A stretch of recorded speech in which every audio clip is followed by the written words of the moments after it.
Over the past few years, South Korea's early voting system has raised numerous allegations of election fraud. One of the most suspicious patterns repeatedly pointed out is this. The results of early voting often appear to be the reverse of the election day vote, sometimes resulting in early voting overturning the election day results.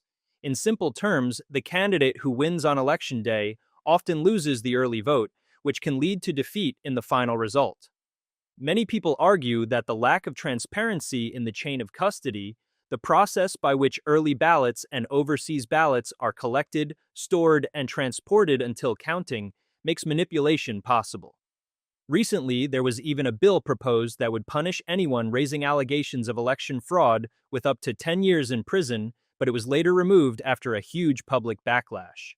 As public calls for transparency grew louder, and with local elections only a few months away, South Korea's National Election Commission announced what it called a solution.